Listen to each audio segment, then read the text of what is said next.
No. I'm watching that. I was just like, this ain't gonna work. And then I It's saw this trailer and I said, oh nah. This is out, this is all they're out of control with this one. I've got to see it.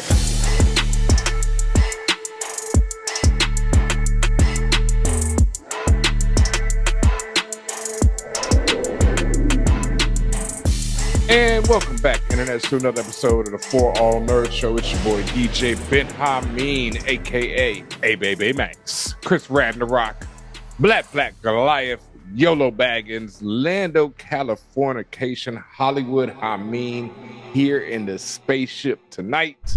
And as always, I'm joined by Tatiana King, the Grand Justice of Tech, also known as Gucci Mane DeLorean, the Ting of the North. Tatiana Kang, the Conqueror, Lord of Lightsabers, and Dark Chocolate Phoenix. Welcome back. How you doing tonight? Not bad. I'm tired. Just got back from visiting friends in Toronto for their birthday. So Nice. I'm happy I got to spend time with them. Haven't seen them in a long time. So I'm just happy that I got there. But of course, you suffer when it comes to, lack of sleep. So here I am. Did you catch up with Drizzy while you were up there? Absolutely not. Nah?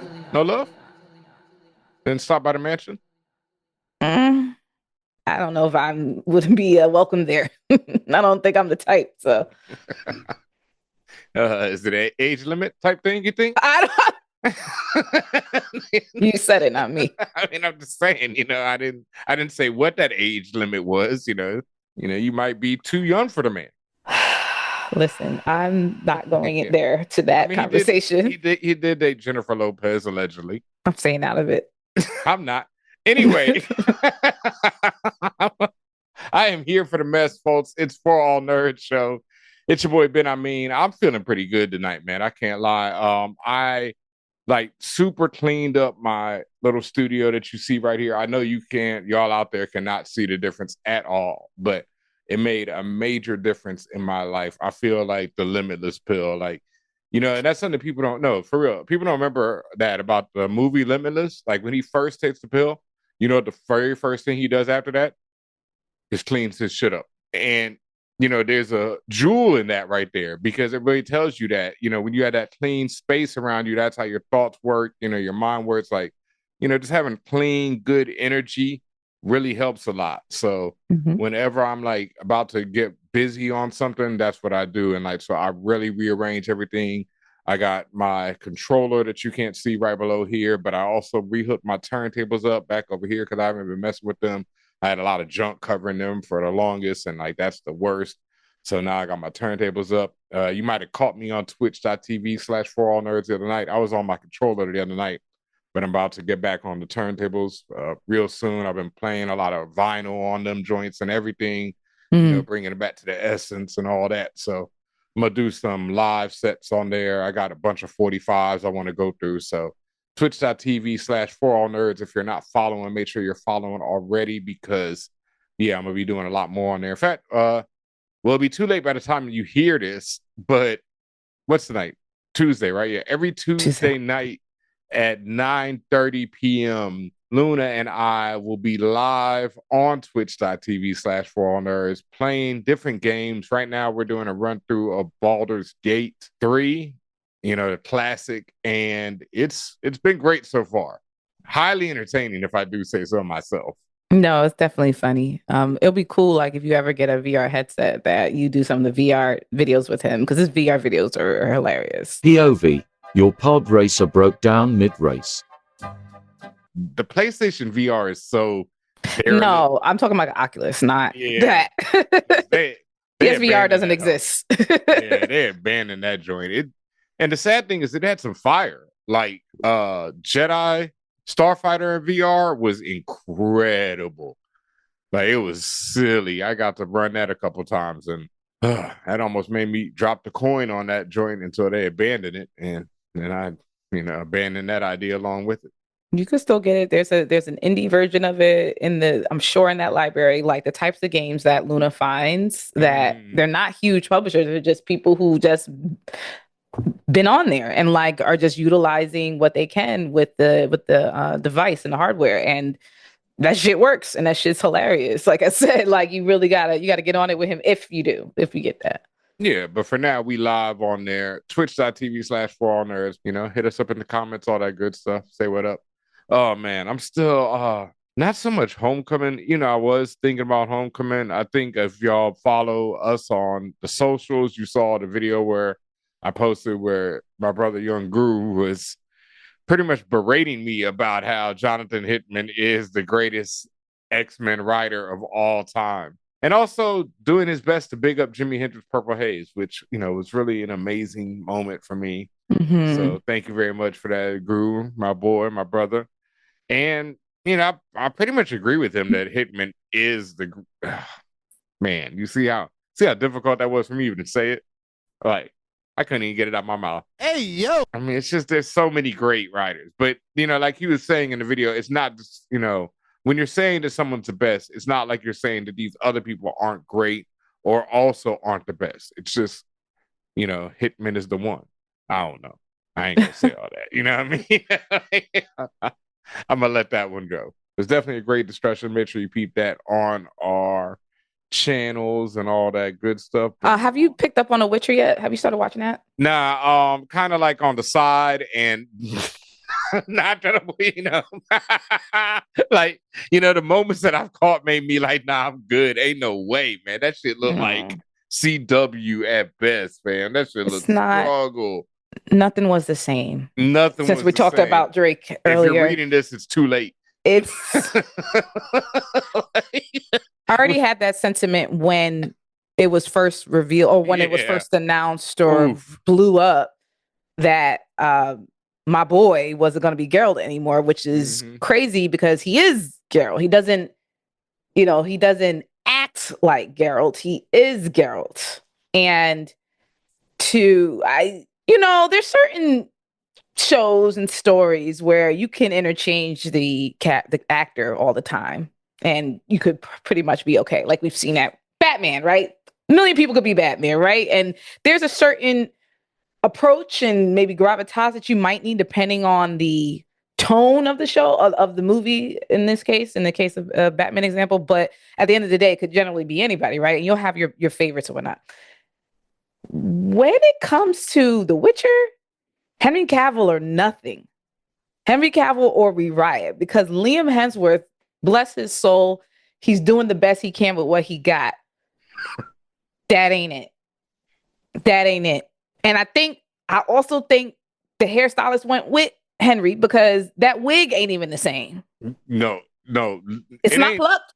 It's not bleached right. It's not sitting. It's not right. This is also that's not right. Everything you said is true, but nothing can compare to the wig work that is done on my man Lawrence Fishburne on the latest season. Oh my God again. And let me just say, I thought that was weird that they brought Lawrence, not because clearly it's Lawrence Fishburne and it's like, oh, he's a legend, but it's like I need a check. Lawrence Fishburne in that setting. Again, not I don't want to box him in. I'm not saying he can't be in the whole Ren Fair setting. I'm not saying that. I'm saying that's not exactly his ministry, but it could be. I'm saying that week is horrendous. It's weird because of Liam, and it makes the inclusion of him seem weirder. Like, damn, we need to put a Band-Aid on this. Let's throw in Morpheus. But that's what it is. What? Straight up, that's what it is. That's what it feels like, and I don't like that. And also, like, I read one review and they said it best. It's not just Liam, right? Damn, I had to look, Series acting funny. Yeah. It's not just Liam. It's just the whole show is definitely the budget. Like, it never had that big a budget in the first place, but whatever but the FX look good. The FX always look good to me. Yeah, they weren't bad. Okay, but don't let's not act like this was like a third grade experiment. Like, no, it but was now never it's on that like level. I say, it is approaching CW levels, and to me, it was always like I watched the first season, and I was never like, ooh, remember that scene in The Witcher? There was none of that. It was just like, oh, The Witcher happened. Yeah, that was a show. I fucked heavy with The Witcher, which is why I wanted to talk about it. You fucked heavy with Henry Cavill. Let's keep it real. Both. And now with his departure, I tried and I don't want it. Because just like me, I'll watch pretty much anything that man is in, even though I keep hearing on the low that it's something that boy just ain't right. I'm sure. And I love Henry, but I'm not going to watch just anything he's in. Like, I'm not that much of a stan. Like, I really have to care about the subject matter. I watch most of the things he's in, just try to like him, but I'm just also hearing that personally, he's just, that boy ain't right. I'm like Jon Snow. I don't want it when it comes to Liam as Geralt. And and I tried because, and I still will continue to try. I barely got through the first episode, to be quite honest with you. Yeah. I mean, no, that's not true. I got through the first episode. I'm on the second. I barely got through the second. And that's just because I just kept staring like, that's not that nigga. Like, the suspension of what belief, I guess you're supposed to have, like that. Hey, it's the same. You know how they switch out the character, light skin Aunt Viv versus dark skin Aunt Viv. Like, oh, I stopped watching. It's a very jarring change. And it's like, and then of course, understandably, nobody is commenting on it. They shouldn't. Why can't nobody talk about the characters? But then also they try to like play me in my face and retcon the series. Like, they took like old clips and used all the one with Henry with his back turned or his face to the side, and then had Liam redo a fucking battle in one other scene. Yeah. Like he was there the whole time. Like, no, nigga, don't try to play me. That's not him. So all that to say, I know I'm not the only one feeling this way. I'm really trying to give Liam a chance because to his credit, he ain't doing a bad job. It's just. No, the show's I'm not connecting with you, bro. Yeah. I'm not. So I don't know where this is going. I don't know where Netflix is going with this. I need them to wrap it up at this point. I mean, they are. It's got one more season and it's canceled. No, wrap it up now. Oh, no. I know it's too late, but... it's too late. They've already committed to one once Henry said, nah, y'all should have realized the gravy train was over. Yeah, no, not for them.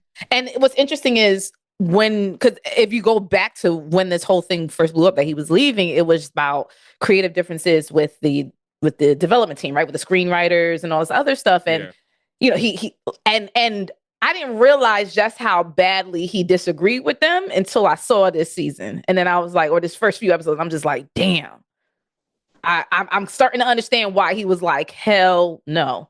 And from what I'm seeing in the progression of the story, just like looking at online notes and stuff, I'm just like, this is not the story that I want to hear or see of Geralt. And again, the dialogue choices that Geralt would not fucking, Henry's Geralt would not fucking do. I don't know.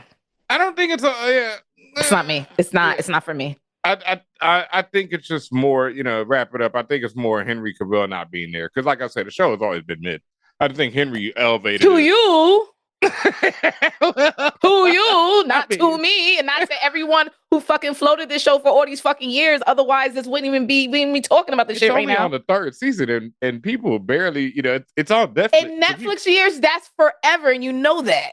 Netflix gives 4 seasons of wraps. Netflix gives 0 shits and will cancel shit that's popular as fuck. They're like, oh, y'all have 3 billion viewers. Bet not enough. Pull the plug. Like, Netflix don't give a damn. So, like, come on, man. Come on.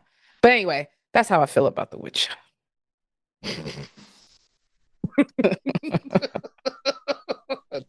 That's a glowing review. He trying his best. But god damn, it's the wig. Anyway, what else you watching, Ben? A lot. I watched Welcome to Derry. I'm not sure if I'm gonna continue. I got Oh, you were so hype about it last week. You were talking about how it was funny. When I say hype, that it was funny, and you were like, "Oh, this is so silly. I gotta be on it." When the mutant baby was eating people, that was definitely worth my time. When you said that, I was like, I'm out. But mutant baby has not been eating people lately. Not enough kids have been getting ate since the first episode. I think one of them kids might have survived, and they're dragging that mystery out way too long. It's like let me know if the kid made it or not. And in general, like, again, I read another review that echoed my same thoughts, that it just is not scary. Like, is it supposed to be? I would think so. Because it was never scary to me. It is funny horror to me. Yeah, well, maybe that's what they're trying to do here, and it is slightly funny horror. I don't Like know. if you have clown phobia, then yes, this is probably terrifying at all angles. Yeah, But no, I the rolled shit is laughing at that hilarious. little nigga. Like I told y'all when I watched the recent It movies, I was cracking up. I don't know. I might give it another episode at some point, but right now But it's why not? I still haven't understood why not. Why all of a sudden now you 180 and say hell no, like you're not with it. it's just one of the things. Like one, okay, it's like one of those things where this show is just not that good and life is short. That is like one of my rules in life. Like But I'm the not I'm but the not somebody babies, but I'm the not baby somebody eating monsters were yeah, fine. yeah, that was fine. But after a while, I'm not gonna power through something when it's mid. Okay. And it ain't like it has some really good performances. There's like parts of the show that I really like, but just overall, it's like, is this really worth my time? Like I just did that this year. I powered through Alien Earth. Oh my God. Oof. Bad. Not even bad as much as just like terrible in some ways. Wait. Wait? It's not bad, but it's terrible, which in my head is objectively worse. So Yeah. wait a minute. Alien Earth was like good and terrible though. It's kind of the same thing that's happening on It, where it's so utterly ridiculous. Just like the military trying to use it against the commies on Alien Earth, when a spaceship full of alien specimens crashes on Earth, the billionaire tech genius sends in a bunch of synthezoids to, find out what happened in the crash, which sounds reasonable, except the synthezoids all have the brains of children. So comedy ensues, right? Comedy ensues. Foolishness ensues. Foolishness ensues on every level. And it's one of those things like, I'm not sure. I guess they're just saying that billionaire tech geniuses that we, some people adore in our own reality, might not be as smart as they say they are. Duh. Remember homeboy said that he was going to save them niggas that was in a submersible? Man, that didn't work out. None of his plans. He was going to save the cave divers or miners that were stuck in the cave a few years before that. Like it was. I think that man promised flying cars at one point. So, things just have not really worked out that well for him. But anyway, yeah. So it's the same type of thing on Alien Earth.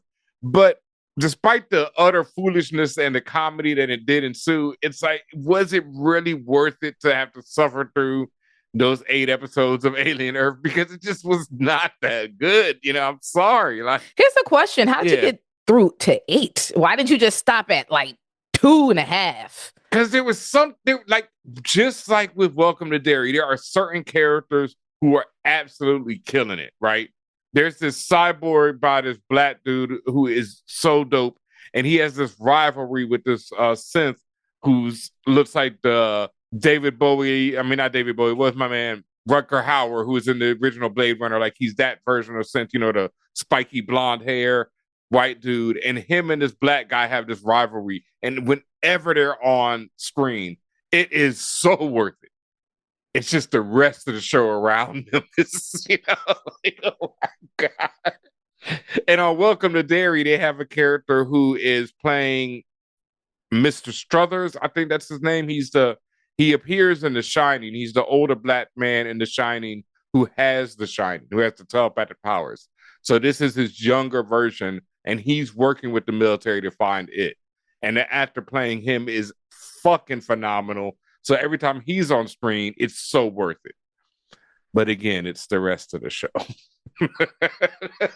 That's all I can say about that. I watched a couple movies this weekend. Oh, okay, real quick. I made a video about this personally, but I want to give a big shout out to something that I really love. It's this movie, Good News. It's on Netflix right now. Oh my God, y'all. Like, it's a Korean satire, dark comedy. It blends a whole lot of genres. It's simply put one of the most imaginative films that I've seen in recent years. It's about the hijacking of a plane in Korea and the response to it. It's based on a true story. It's based on about the military's response to the hijacking. It's just a satire about a lot of things that are very, very relevant to our society today, is what I'll say. Yes, extremely. In fact, as I was discussing a film that I don't like to even name at this point when I was discussing it on Threads, but I'll name it here because, we don't have, well, we have some of those fans, but F them. One bad after another. I was saying that this is the type of satire that one bad after another wishes it was. So Good News on Netflix. Like I say, simply put, one of the most imaginative films I've seen in a long time, and definitely one of my films of the year, easily. Like, it's up there. Like, it's just been bad, man. The last 5 years, it's pretty much every year it's some foreign film to me that is taking the cake. Like right now, Sinners is still my film of the year, but Good News 100%. is right up there next with it, like Okay. right up there. Because it's like seeing a movie where I'm like, oh, like I said, where I had to pause it like that. Wait, what am I watching? Hold up. I was just in a room full of military bureaucrats, and now I'm watching a Western. What just happened? And then it all made sense when I rewound it. And I'm like, okay. Y'all just different. Okay. And then it goes from there. Yeah.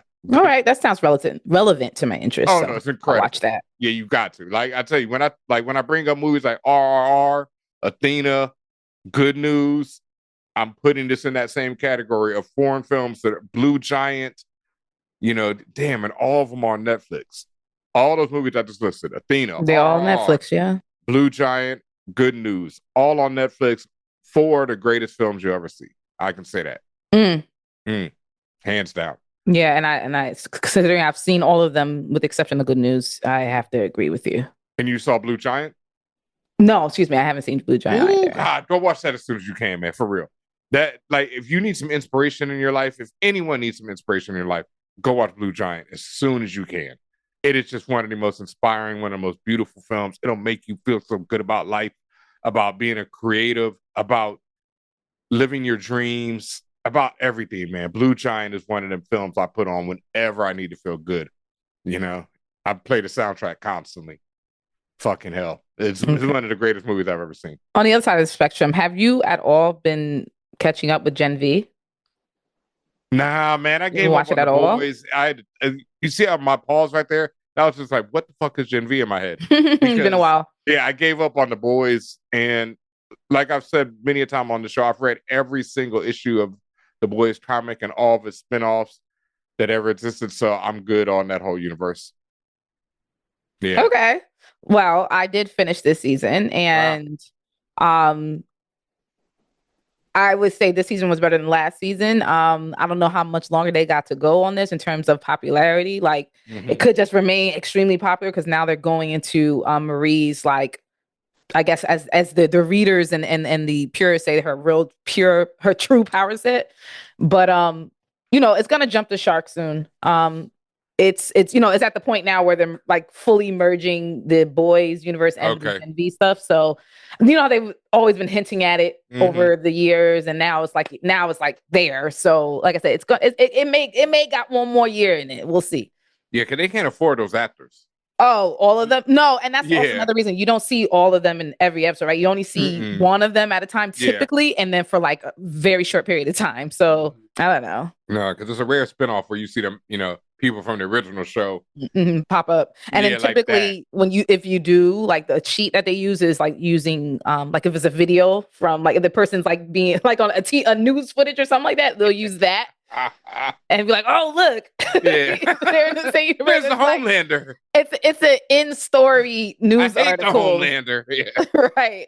So, but no, I like I said, I think it was better this season. I do like that they've leveled up Marie. They leveled up, like, they've gone more into like the complications of, and how they like, because these are the young kids, right? The complications of life and the complications of relationships and relationship as a soup, and the horrors of manipulation and this and that and the third. And I'm not going to give it away for people who are still interested in watching it, but it's better than what it has been, I will say.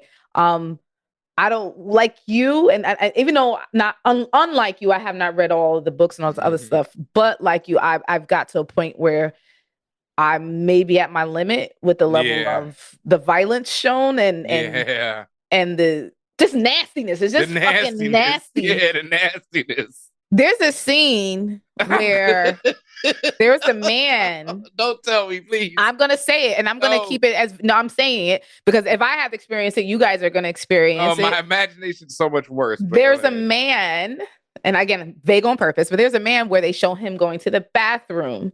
And you know how graphic both Genevieve and the boys are. And from the time he pulls down his pants, the time he sits on the toilet, you see everything. And I mean, everything anatomically. And at that point, I was like, why? And I understand with the Genevieves and stuff, it's just like, why not? Because we fucking can. No. But why? Like, why? And maybe also after seeing The Long Walk, I was just like, I can't see this shit no more. Like, I can, my capacity to stomach that shit, it's well past this limit. And I realized I don't know how much more I got to stomach that shit, literally. Yeah. It's doing too much for me. So that's Genevieve. But I'm caught up, y'all. So if y'all want to talk about it, let's talk about it. Mm-hmm. Chainsaw Man, that I've been watching that. And all these, and that's another thing. It's always cool to have a watch buddy, right? So I watch these with my husband. So Chainsaw Man, very, very one of the most out there animes, but shit, it is fucking hilarious. It's fucking well done. It's smart. Yep. I had mentioned before I saw the movie Resi Arc a couple of weeks back, and that's with the Bomb Devil. And I don't know if you've caught up. I mean, I know you started watching it at some point, Ben, but I don't know if you followed through. Yeah, you got to. It's just different, and yes, it's an anime at the end of the day, and yes, there's tropes that almost damn near every anime has, but it also goes a level beyond. And I like how it's good stories. They're slowly peeling back the layers of like a lot of the mains. So like the ones where you're like, this person is OP and I don't understand why they're so OP.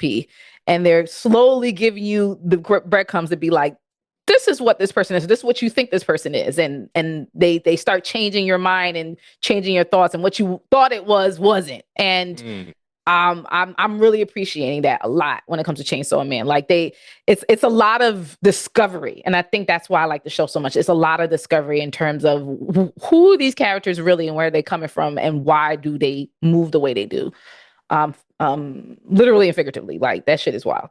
Yeah, when you meet them, I mean, from the first season, it's like Chainsaw Man meets everybody, and they're like fully developed. You know, they've already had lives and everything before he comes to this picture. So that is interesting. I mean, he's 13. That's another thing. Do you know that? He's 13 or 16, something shit like that. He's young as fuck. I know he's young as fuck. Which bothers me when they introduce like sexual elements. That bothers me heavily. I mean, 16 is still young, but I remember like, because isn't he flirting with the demon-headed girl? Yes, and she's old. Everybody's older than him. And she's a nutcase, to say the least. Everybody's older than him. And like, that's one thing I do not, and I will continue to say that, I do not like about this show. Like, it's giving pedo a little bit. Either way, it's like, you know, my man is horrifically violent at 13. He's a demon. He's a devil. Yeah. Like, I mean, he's Pochita, and that's nothing. I got a Pochita. I have to show you my Pochita that I bought. Oh. But like, that's not even what bothers me. Attached to his head. Yeah. That's not even what bothers me. It's the idea of these older women like encroaching on him, and he is a child. Like, I don't like it. Yeah, I can't say that I do either. That's quite. But see, that's also, you know, a sad and disturbing part of our society is how sex bothers us more than violence. It's not so much sex. Sex don't bother me. Underage minor introducing sexual elements bothers me. Versus introducing horrifically violent elements does not bother us. I hear. Okay, that's fair. Yep, that's what I'm saying. But I didn't say it didn't bother me. It's just this is more bothersome. When I brought up the violence, you were like, yeah, whatever. You know, let's get back to that pedo shit. It's worse. That's what I said. More bothersome. This all bothersome. Yeah. But this is even more bothersome. It's like when I'm like, this man is 16 and be slicing things like. It's the same thing going back. Like people were arguing me, and I've seen not arguing, but I've seen a lot of discussion because we did our review of Predator Badlands, right? And the new Predator Badlands is PG-13, and it doesn't include a lot of the traditional. There's a lot of the sense that we were talking about before in Alien Earth, that go back to Blade Runner and to every Alien movie. And whenever they are dispatched, they have, as I said on our review, white guts, spilling up out of them. And you don't see that so much in Predator Badlands. And so because of that, people are like, oh, it's Disney-fied. It's not that violent. And honestly, y'all, I mean, this is a slight spoiler to the level of violence, but at one point, one of the hero characters has a knife on the ground. And this is the character, Thea, who's been split in half. She's a synth. So her legs are operating separately. And she's fighting, another synth. She uses her legs to force his head into the knife that her hand is holding up as she's lying. I did not think that's what you were going with that. I thought you were going to say she used her legs to force his head like to her coochie or something. I thought something wrong, worse was going to happen. You really did. It's a PG-13 movie. Come on now. No, I told you sex don't bother me. No, I think she does. Yeah, I think she does the traditional lead lock, the Black Widow move all day, but that really, that was there's a scene in Saving Private Ryan reminiscent of that. That was gory to me, to see somebody trying not to get stabbed in the head, the dude's trying, and then she stomps on him and forces him into the, yeah, that type of stuff is to me, it's what are we watching? And I'm someone who grew up on, way more violent shit than that. But I grew up on things like that being R-rated and I wasn't supposed to see them. PG-13 having violence like that is crazy to me. It's well, that's how they get away with it. And I realized for me, when I could just wave off at least to a certain level the violence, it's particularly when the person is or character is made not to be human. Because with Homeboy and Chainsaw, he's half human, half devil, right? So I'm kind of whatever, that's just what is in him. That's what he's been doing his whole life, whatever. I'm not, but as mentioned, Long Walk, when I saw that shit, I wanted to jump out of my skin. I could deal with it. Yeah, both of them affect me because this is something we discussed before on the show, going back to The Walking Dead. And that was always my problem with The Walking Dead, is that I felt it gave an excuse to directors, to creators, to just have a million shots of people getting shot in the face. And the censors won't even, because as long as it's a zombie. And as long as it's not red blood, that's the funniest thing. If you use any other color, you can get away with a lot more because it's not human. And the zombies always spurt black blood or bile or whatever. So it's they got away with ridiculous amounts of gory headshots. People getting their head chopped off left and right.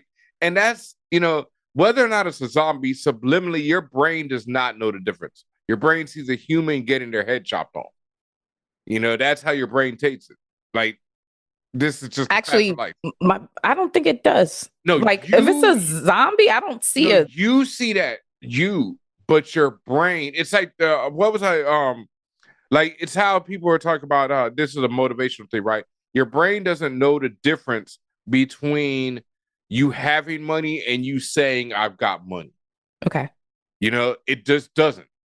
It's because your brain can't see the fucking money, but if you tell yourself, I'm a millionaire, your brain's oh, I'm a millionaire. It's that type of thing. Your brain doesn't see these things. We see things, but subliminally things are affecting us. And that's something, and this goes into Pluribus, which is something I've made 2 different videos about it, and I got to make another one. Yeah, I like the plot of the story. That shit goes hard. Holy shit, there's a lot real hard, and it brings up a lot of discussion. But this is one of them, and part of it is all right. And just to get into it, Pluribus is a new show by Vince Gilligan, right? And we all know Vince Gilligan, Breaking Bad. But I also think he used to write X-Files, and that's what Pluribus is. This type of show, because the concept or plot or log line of Pluribus is basically there's the main character, this woman, and she's a writer and going about her life, writing trashy romance novels and being pretty successful at it. And then one day, everyone on Earth receives this succumbs to an alien RNA that rewrites everyone's brains and turns everyone into a collective mind. Except for her and 11 other people on planet Earth. Out of billions of people, there are 11 people who are not part of this collective mind. Who are not affected by this collective mind. Every other billion people instantly and irrevocably at this point turns to this collective mind. And when it happens on the show, it is an instant thing. Everyone is like, okay, we're doing this. We're doing that. And not just the collective mind, but a very particular emotion. Well, that part is important. Go ahead. Yeah, Go ahead. I don't want to give away. Well, no, you can, because that's all on the theme and everything, all on the trailers, everything. The particular emotion seems to be good, but I say that seems to be, and it's not. It remains to be seen, right? And that's the thing. Yeah. What I was going to say is the emotion is of happiness that everyone's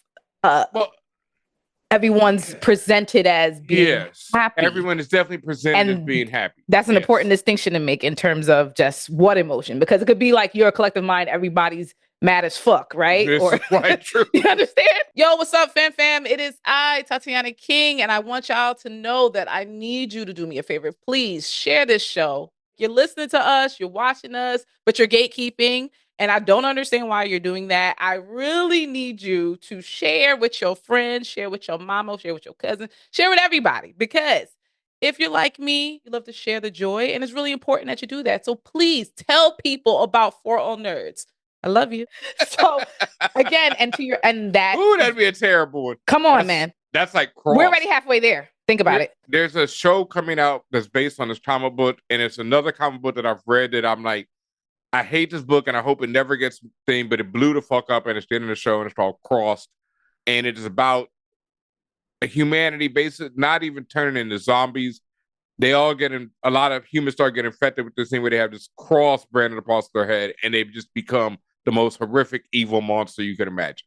So it's like what you just said, a collective mind of just being, barbaric. I mean, I don't even want to talk about it. Right. Because it's frightening. But but yeah. So and yes, the greater questions come up, and this is still early on in the story, but the greater questions come up. Like, is it okay? Is it cool? Like, is you cool if all y'all is happy all the time? And everyone is it good? And it's wild. I've already made 2 videos talking about it, because one, like, immediately as soon as I watched the show, I'm like, oh shit.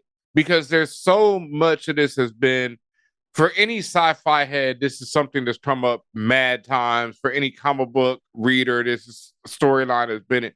But this is one of the first times I've seen it where it's like, well, the collective mind won out. Like, for those people who watched the Eternals movie from the MCU, the Eternals in the comic book can form together, and they form this thing called the Unimind.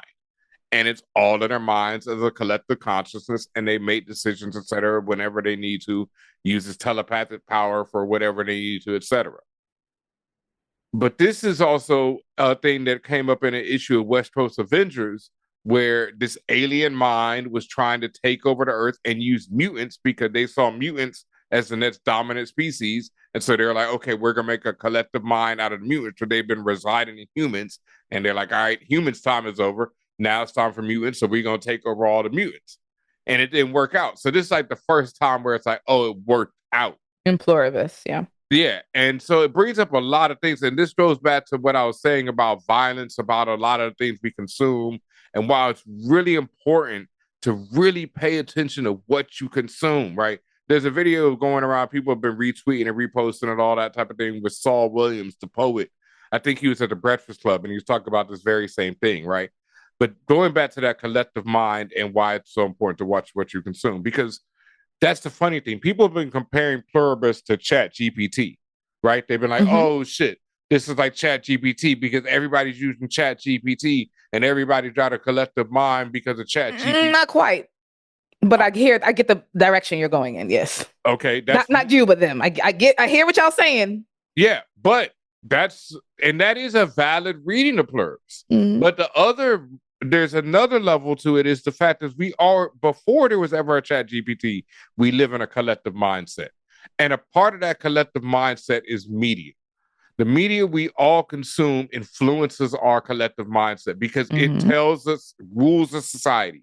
It makes us obey the rules. It tells us this is how your life should be. You should grow up. You should get married. You should have kids. ... down the line. Right.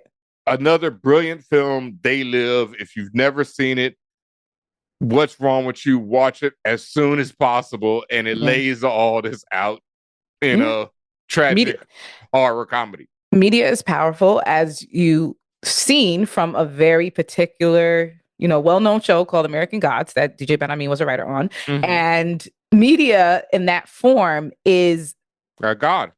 And I wanted to say an overpowering essence. And that's not just like from a literary religion. Perspective. From real life, it's like a freaking religion. So an overpowering essence is what I do like that secondary read of Pluribus about if you just take it up a step above just ChatGPT, the idea of it's not just media, it's everything. It's religion. It's all these different things that go about to form society. And it makes us live in people live in a very controlled environment and they move in very controlled ways. And people can call themselves individuals and all this stuff. And there's a lot of ego and all that type of stuff that goes into that makes you an individual versus that.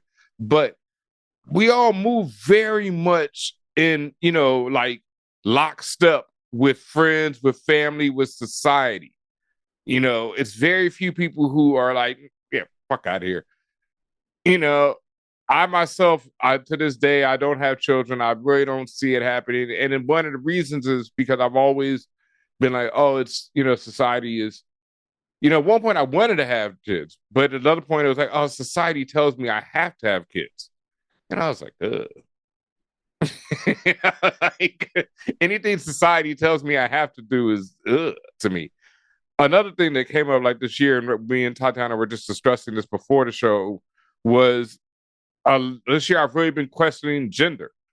I had an experience this year where I'm like, okay, and throughout my life, I've always been a very, I won't say queer leaning, but just very, I like to look at things, and examine things. And I grew up on people like Prince, Michael Jackson, Rick James, who just, David Bowie, Elton John. And I grew up on a lot of very strong women, as people I adored, like my mother, like Sigourney Weaver, Linda Hamilton in films were the type of thing. So I always grew up like masculinity and femininity were very fluid and, didn't really make as much sense to me. But then society definitely turned me into the type of, this is masculine and this is feminine for a while. I was definitely on that vibe. I was a dumbass man, because of just society. But as a kid, I remember like Prince was like, God. I mean, to this day to me, Prince is God. So why would I ever, think that a man has to be masculine to be a man, or a woman has to be feminine to be a woman, right? Or a person has to be anything. Yeah. Something I've always believed, like Yoda says, we are just spiritual beings. We are energy in this physical form, but we are energy. We are not this, trash that we're trapped in, basically. So why would I consider myself what this body is? And that there are a lot of people. There are a lot of people who do think like that, but at least outwardly you wouldn't know that. And that unique perspective, just to bring it back to Pluribus, that unique perspective is why they chose, you said 11 people at this point. Yep. Why 11 out of billions don't feel the effects of this. I think it's a virus or whatever it is that actually did this to them. But that did this to the world, I would say. And then it's kind of like, how do you negotiate that world, right? When you're very much on the outside looking in, but also it's just like, well, and that's another thing. Are you on the outside or is they on the outside? Like these people who is under the influence of this virus, right? Like which one is it at that point? Kind of, and it's similar to all the stuff you're saying, because when you fall outside the realms of social norms, of societal norms, things like that, you start feeling like, wait a minute. And it's one of two ways. It's either you feel like I don't belong, you feel lonely, or you feel like, fuck y'all, I'm gonna do what I want to do. And it takes a lot of courage. It takes a lot of this. It takes a lot of that. It also takes knowing that you're not going to be killed at any moment too for having that difference. And sometimes you do it anyway because you're that fucking courageous. So as we know through we know this in many different ways, right? When it talks about who you are, how you present in this world, how you move in this, like there are some things that you cannot change that are intrinsic to you as a person that you are threatened by, like people are for whatever reason are threatened by it, and then you become a target. And again, like it's simplified in this Pluribus, plot that we just explained, but it makes you think about all these greater aspects like this. Because like one of the characters, when confronted with, oh no, we need to fix this, he's like, why? There's no murder, there's no robbery, there's nobody thinking about color of my skin anymore. Right. And it's like, well, you make a compelling argument. And it's funny because, like I said, when you go back to comic books, there's a lot of what if for Marvel, right? Marvel, people know the show, but What If was a long-running comic book. And a lot of those stories would always end either really tragically or really weirdly. And a lot of them would, especially when they involve mutants or when they involve superpowers at all, it would always involve humans evolving.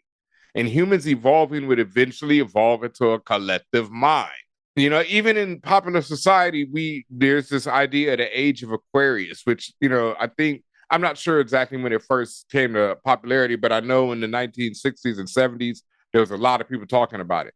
And the idea was that we are moving from the age of whatever into the age of Aquarius, and the age of Aquarius would be an enlightened time where, again, a collective mindset. And it would be a collective mindset of peace and goodwill that would allow humanity to get over the issues it has right now. But at what cost?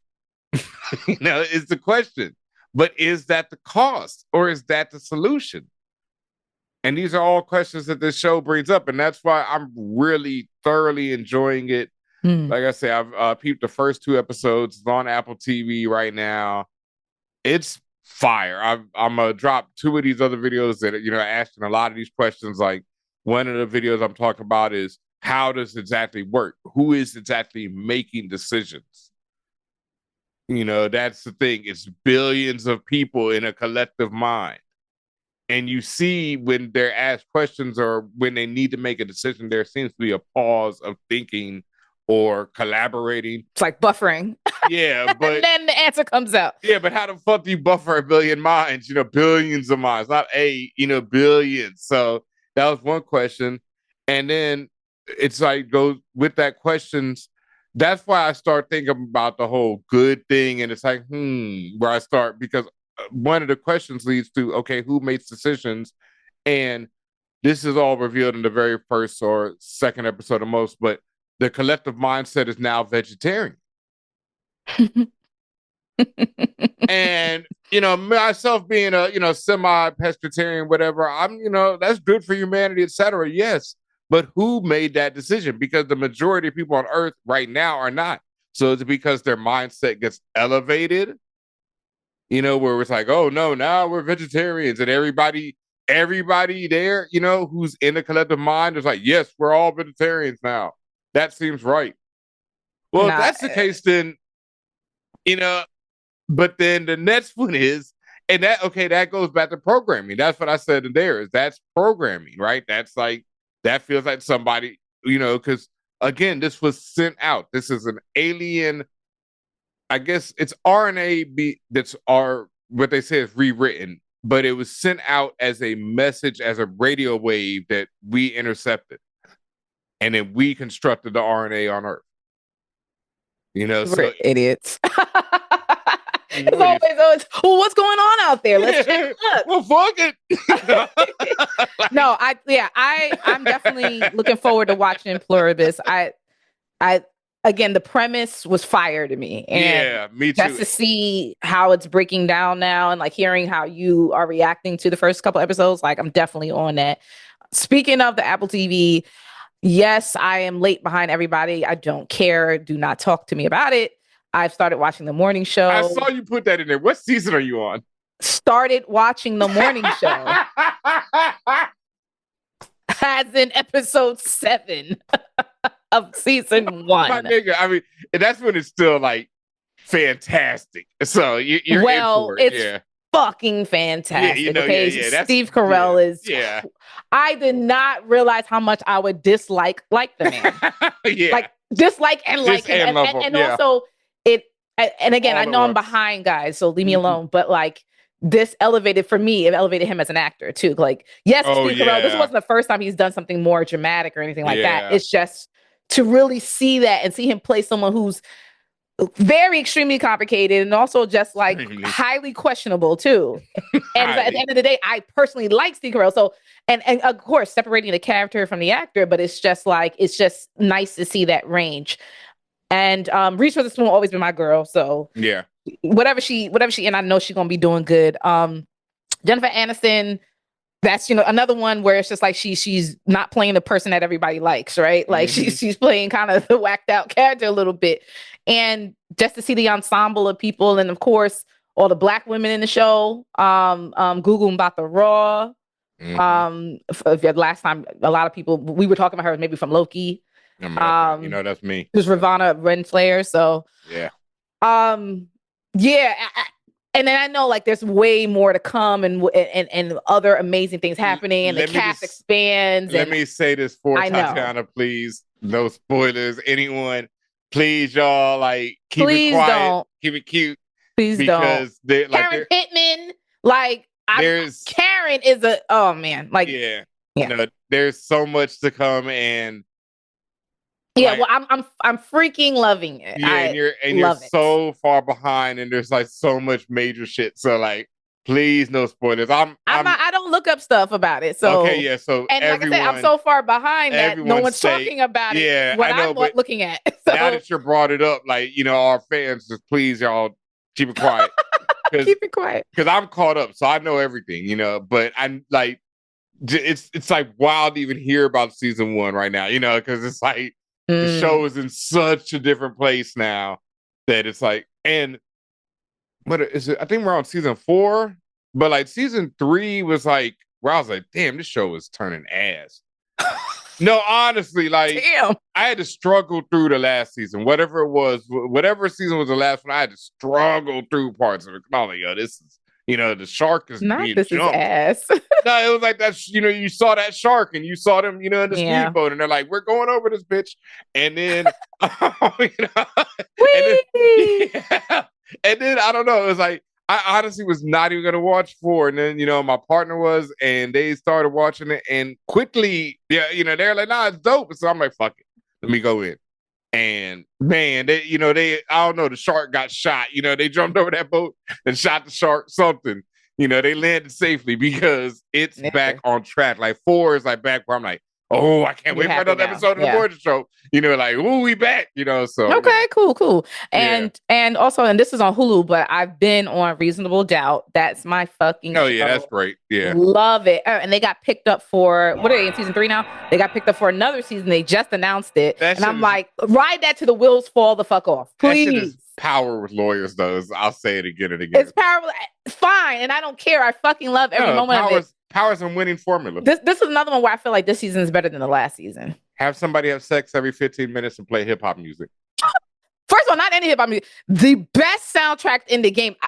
This show gets but also every song. I guess 2 on the nose too. I get it. Yes. Yes, they OD on the nose selections. But they got a budget. But the fact that they can get, and I feel like Raphael Sadiq is one of the music or it don't matter who helping the music. It's the budget. Their budget is dumb. Well, budget, but also connections, right? So that's why I said Raphael. I think he's included in that. But anyway, that the music. Again, whether it's 2 on the nose is one thing. No, but they had the fucking Beyonce in one of the fucking episodes. I was like, what? How much money did you guys pay? Like for like 10 seconds of it. Like, no, every like fire song is in that fucking show. And I'm like, how did y'all do this? But anyway, that aside, no, it is like it's your stories, like you say, oh, I gotta watch my stories tonight. Like it's 100% stories in terms of foolishness, drama, as you say, Tyler Sex Perry. and violence. There's some Tyler Perry-esque stuff in there. There's some Power-esque stuff in there. Yes, and not like violence, like not like we're talking about the boys. We're talking about like psychological violence, I guess, against each other. Oh boy, definitely that. It's so good, and it's black. It's black. The cast black. I think most of the crew, writers and everyone included, black. They say nigga on the show, like, and they use it effectively. They're not just saying it for fucking shock value. It's like that character really would just say that in that moment because that works. That's the word to be said, or that's the thing to be done in that moment as this black character in that situation. So I fuck with it heavy. I like Reasonable Doubt a lot, and I've been on it. I'm so mad you just did on the morning show. Hey, I literally, first of all, I just got Apple TV and it's not even mine. I'm on somebody else's login. But I wasn't going to pay for a 50th streaming service. So no. But, so wait, you're not up on Severance? Yeah, I'm up on Severance. Okay. I've been caught up to Severance, but that was months ago. Like I literally just started the morning show like a week ago. Have you watched The Studio? No. Oh, okay, you should. I watched it, I binged it because I got the screeners. And so when I first watched it, I was like, okay, this is great. This is good. And then it came out and it started getting all these awards. And I'm like, was it that good? So I went and rewatched it, and it's that fucking good. Like, end of story, it's just end of story. It's that fucking good. It's just an incredibly done show, Shout out to Seth, man. Like, he did that. The way the lawn shots alone, how many lawn shots are in that show, and then the humor, the comedy, just the inner workings of Hollywood, and it's really true to a lot of how it goes down. And it's just a great show. Like, it's a really good show. Yeah. I really love The Studio. I can't wait for season 2 of that. Yeah, we talked mostly about TV this episode. But, before we leave, I definitely wanted to hit up just some on the movie front for sure. Toy Story 5 trailer dropped. And I don't know if you still care about Toy Story, but I do. Oh, no, I watched 4. 4 brought it back. I didn't think 4 was necessary, but I thought 4 was fire. Yeah, and you know what the premise is of Story 5, right? I've heard, but I don't know. Remind me. It's basically the attack of the tablet. So you know how kids generally until the last decade or so got real, quote unquote, real toys, right? As you say, Woody, Buzz, dolls, blocks, shit like that. Then now all of a sudden, like you see kids, including my own, like kids having tablets, right? And then what happens when a tablet takes over, right? So the trailer is literally like, the toys are like, there's like a delivery comes and the toys, Woody and them all know that it's a new toy, but they don't know what it is. So they're all like gathered around it, shaking, shivering out of fear. And like, they're at the height of, just being frightened. And then, the box opens up, or the box gets open, and then the lily pad is what it's called, opens up and says, hello, my name is Lily. Right. And, they kind of close it, they stop the trailer at that point, but it's basically, I'm trying to like gather which way they're going with this. Like, are the toys going to get thrown away again? Like, what's happening at this point? Are the my only question is eventually it feels because they did a throwaway scene already. So yeah, I'm like, what happens now? I don't know, but it feels like eventually it's gonna have to come around where they love Lily Pad too. Like they have to? You don't think they're gonna like destroy the damn thing? No. The toys are not evil-hearted like that. Yeah, and that message really can't go out, because as you said, your kid has one already. So it's like, that's not gonna work. The message has to be, we have to learn to live with this and somehow not let it take over. And Lily just to be sitting there like, ha ha ha, you're right, nigga. And Greta Lee is actually voicing Lily Pad. Fuck out of here, toys. I'm taking over, nigga. I don't think Greta says that, but no. that's what Greta's to be thinking. Yeah. That's what Lily Pad should be thinking for real. This movie actually, first I was like, this sounds stupid, but then I read more about it. And I'm like, oh, this is actually interesting. And I saw the trailer. I said, fuck yeah, I want to see it. It's called The Carpenter's Son. And it stars your boy, Nicolas Cage. I saw something about this, but I didn't know what the fuck it was doing. It stars your boy Nicolas Cage as Jesus's dad, Joseph. It stars FK Twigs as Mary Magdalene, I'm presuming. And then Noah Jupe. I'm not sure if I know what he's been in, but Noah Jupe as Jesus. And basically, the story follows Jesus in his teenage years, but it's in the tone of a horror movie. And it sounds like, again, when I read it, I'm like, this sounds so fucking stupid. But then when you watch the trailer, you're like, wait a minute, they might have something. Director and the screenplay writer, Lotfi Nathan. He's an Egyptian man he's British Egyptian. You might want to watch the trailer, Ben. I might have to at some point. You might want to watch the trailer because I was like, they might got something. And also off the strength of Nick Cage. Because that man is just, every time I see his face, I'm just like, I got to watch what he's in. Give it a try. Should I give it a try right now? Sure. If you want to, you want to react to it. I don't know. But the shit is kind of wild. And I know it's going to piss off so many people because you're talking about Jesus in the context of a horror. And like, you see like all sorts of horror elements happening, including, copious blood and shit like that. My only issue is that Nick Cage can will do a bunch of terrible shit. But let me watch this trailer. We'll see. Okay. A few moments later. Hell no. I'm fucking watching that. I was just like, this shit ain't gonna work. And then I saw this trailer and I said, oh nah. This is all, they're out of control with this one. I've got to see it. If somebody gives us a free pass, I'll definitely be down for it. Yeah, this shit, no, it's too much. And then you added Nick Cage on top. That was enough for me to be like, bet. I can't lie. I mean, with my faith that was. And it's going to piss off a lot of people. No, this is quite true. So even more so, it's like, I kind of want to see this. Also on the movie note, I watched both Frankenstein and Jurassic World Rebirth this weekend. Wildly different.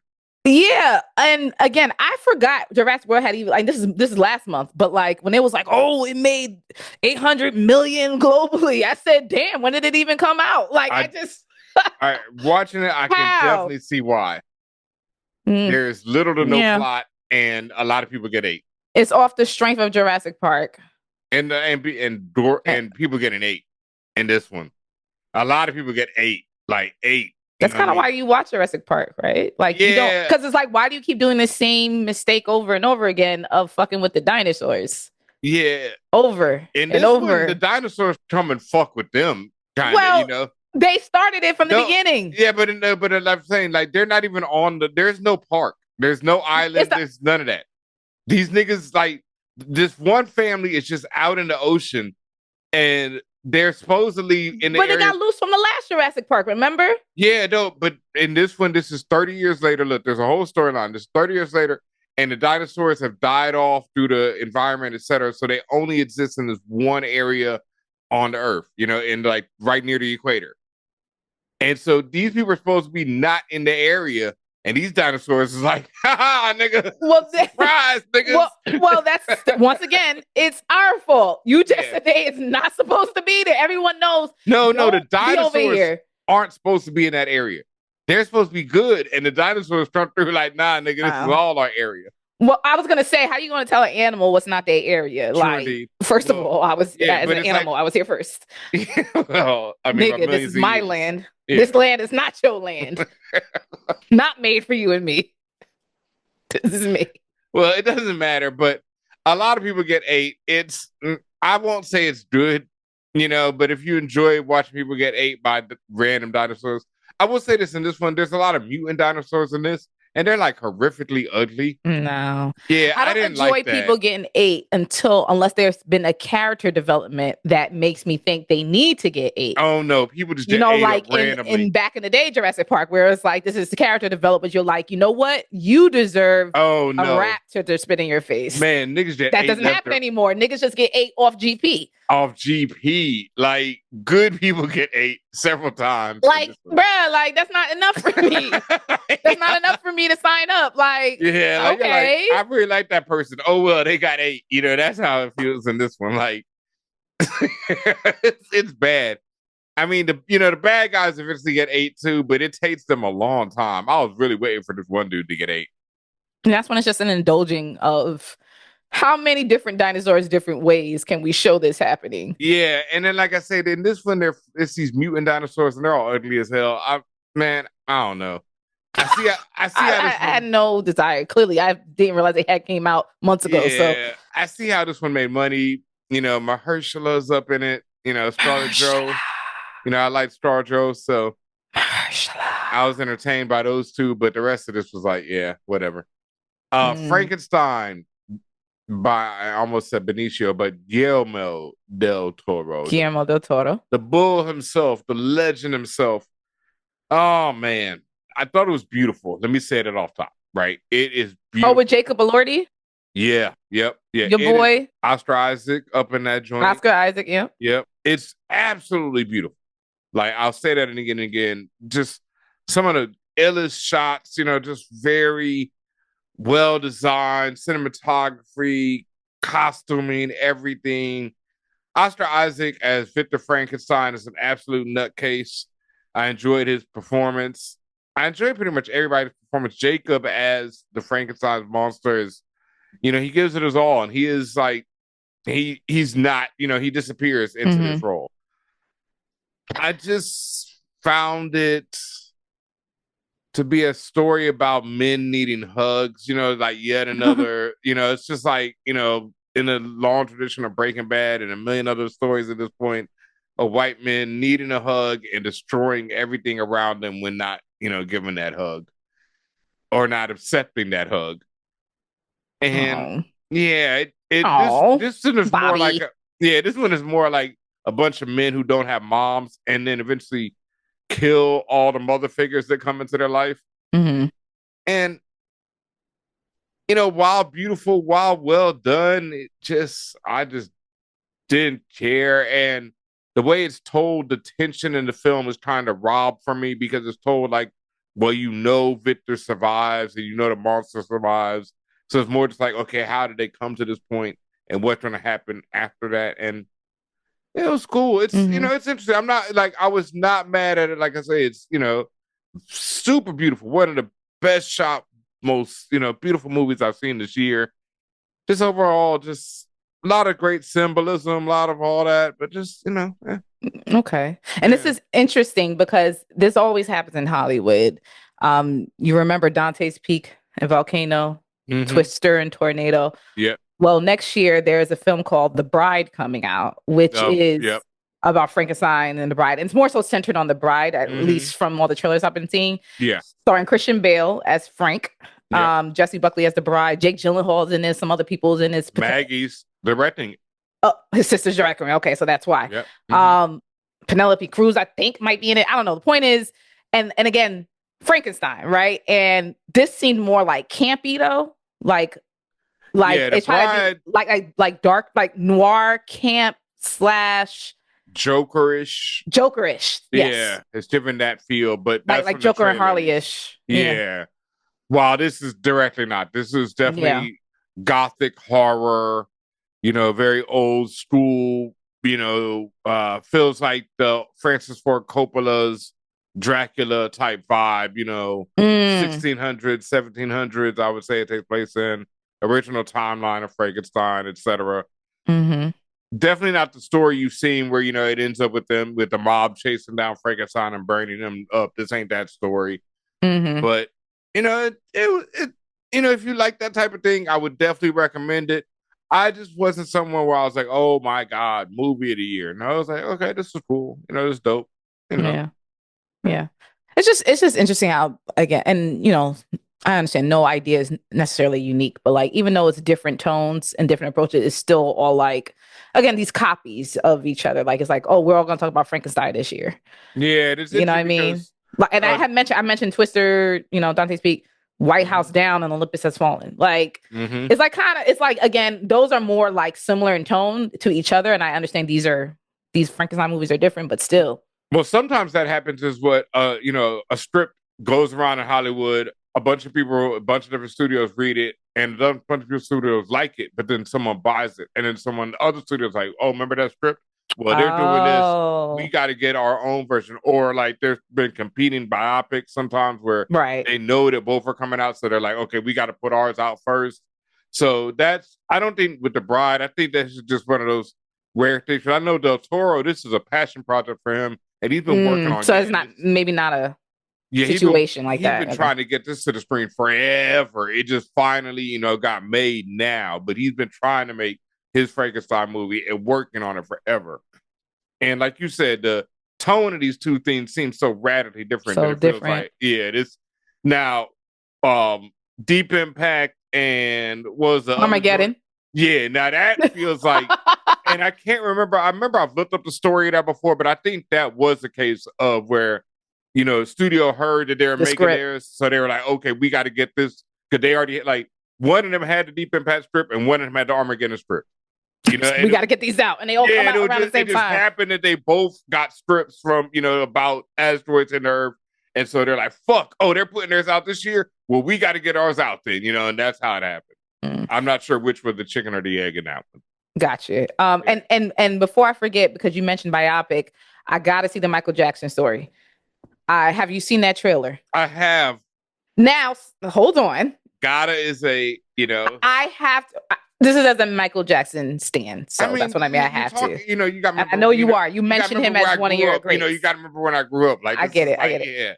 This is I have to, particularly because of who's involved and being his own blood. His nephew rather, but his blood. Jafar Jackson playing him. I'm just like, and we talked about this. We actually talked about this in our group chat about how like the last Michael Jackson quote biopic I seen was like epic. It was when Angela Bassett was mom, right? And that was a long time ago. So I'm just like, I haven't seen shit since, really, that like you took seriously. I mean, besides the one with Flex Anderson, right? So remember that one? No. Yeah. No. Yeah. This is my issue. Good thing you don't remember. No, I vanish it from my memory. Banish it. Yeah, it's just, man, it's MJ, man, and it's one of those things. It's like the man is complicated, to say the least. Yeah, there is a lot of truth to all the sides of every story that's been told about him, is what I'll say. And I know I've heard different things about this film. I heard that they had to reshoot the whole third act because they couldn't use anything from the people who accused him in the Finding Neverland documentary. So, man, that's what I mean. It's like my memories of MJ are so pure, and he's such, it's Michael fucking Jackson to me, that it's like, it's like we talk about separating art and from the artist, and I have to do that with Michael, because it's Michael. But I feel wrong about doing that, because it's Michael. And I know damn well that this movie is gonna, say and do a lot of things where I'm gonna be like, bruh. When I got the Jimi Hendrix Purple Haze gig, one of the stipulations was that we don't include drugs and sex. And Mello and I, when we were first told this, was like, what you talking about, man? That's Jimi Hendrix, drugs and sex. But then when I re-looked at it and rethought about it, I was like, no, that's probably for the best, because a lot of people think that drugs and sex is why he made the music he made and why it was so great. And that's just simply not the case. The man was a genius musician, and he worked his ass off to make the music that he made and to play the guitar the way he did. And so it's the same thing with Michael. It's like memories might just be better than reality.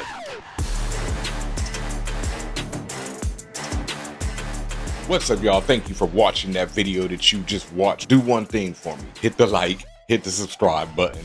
Do it because you love us. Do it for the cause. It's the ForAllNerds show.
For All Nerds Show is a member of the Loudspeakers Network, where we always say rest in peace to our founder, Combat Jack.